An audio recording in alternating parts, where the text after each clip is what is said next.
बिस्मिल्लाहिर्रहमानिर्रहीम। अस्सलाम वालेकुम। मैं हूं अंसर और आप देख रहे हैं मेरा यूट्यूब चैनल अरब जम्बू न्यूज़। सऊदी अरब में मसाजिद में इफ्तार कराने के लिए अतियात जमा ना किए जाएं। सऊदी अरब में वज़ारत इस्लामी अमूर ने मसाजिद में इफ्तार के लिए अतियात जमा ना करने की हिदायत की है। इकाद इखबार के मुताबिक वज़ारत इस्लामी अमूर ने मसाजिद के अइम्मा और मौज़ूनों से कहा है कि वो अपनी ड्यूटी पाबंदी से अंजाम दें। रमज़ान के दौरान कोई गैर हाजिर ना हो। मसाजिद में नस्ब कैमरे इमाम और नमाजियों की फ़ोटोग्राफ़ी के लिए ना इस्तेमाल किए जाएं।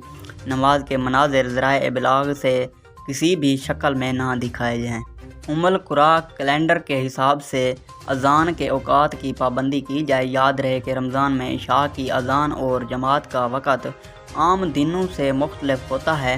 वज़ारत इस्लामी अमूर ने अइम्मा से कहा कि वो फ़र्ज़ नमाज़ों के बाद मसाजिद में मुफीद किताबें पढ़ने का एहतमाम करें, ख़ुसूसन रोज़ों के अहकाम व आदाब और रमज़ान के फ़ज़ाइल किताबों के ज़रिए बयान करें। ऐसे मौज़ूआत पर भी रोशनी डालें जो माशरे के लिए मुफीद हों। वज़ारत इस्लामी अमूर ने ज़ोर देते हुए कहा कि किसी भी मस्जिद का कोई इमाम, मौज़न या अहलकार किसी भी शक्ल में रोज़ेदारों को इफ्तार कराने के नाम पर अतियात न जमा करे। इफ्तार दस्तरखान मसाजिद के सहनों और मुनासिब मकामात पर बिछाए जाएँ। इफ्तार के बाद सफाई का एहतमाम किया जाए।